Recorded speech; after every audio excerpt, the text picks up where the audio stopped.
Hi friends, இன்றைக்கி நம்ம என்ன செய்யலாமன்னா சம்பா கோதுமை ரவையும் கம்பு மாவும் போட்டு ஒரு ஹெல்த்தியான களி செய்யலாம் ஃப்ரெண்ட்ஸ். வாங்க நம்ம வீடியோக்குள்ளே போகலாம். நம்மளுக்கு சம்பா கோதுமைக்கு நான் கொஞ்சம் ஊற வச்சுட்டு இந்த பாருங்கள் நல்லா ஊற வச்சேன். நல்லா சாஃப்டாகிடுச்சுப்பா. இது கொஞ்சம் வெந்த உடனே நம்ம மாவு போடலாம். ஆனால் நான் போடுற வீடியோ எல்லாமே ஆரோக்கியமான ஹெல்த்தியான வீடியோ தான் ஃப்ரெண்ட்ஸ். நீங்கள் எப்போ ரஜினிஸ் கிச்சனை எப்பயும் பாருங்கள். இதில் எல்லாமே நன்மையானது தான் போடுவேன், எல்லாருக்கும் பிரயோஜனம் உள்ளது தான் போடுவேன் ஃப்ரெண்ட்ஸ். நமக்கு நல்லா குழஞ்சிடுச்சு பாருங்கள், நல்லா வெந்துடுச்சு.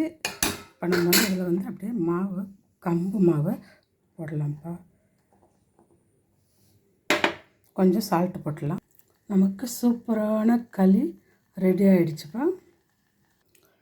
ஆஹா பா, என்ன மாதிரி ஒரு டேஸ்டியான ஒரு களியும் கொத்தமல்லி துவையலும்ப்பா. சூப்பரான நம்மளுக்கு இன்றைக்கி நம்ம ஒரு ரெசிபி பார்த்து இதை பாருங்கள். நல்லா தலைன்னு இருக்குது, சூடாகவும் இருக்குப்பா.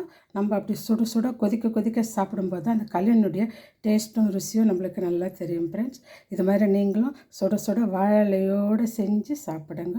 Thank you friends. ஆரோக்கியமான இந்த சேனலை ஒவ்வொரு நாளும் நீங்கள் பாருங்கள், எதிர்பார்த்துட்டே இருங்க. நாங்கள் விதவிதமான வீடியோவை போட்டுகிட்டே இருக்கேன் ஃப்ரெண்ட்ஸ்.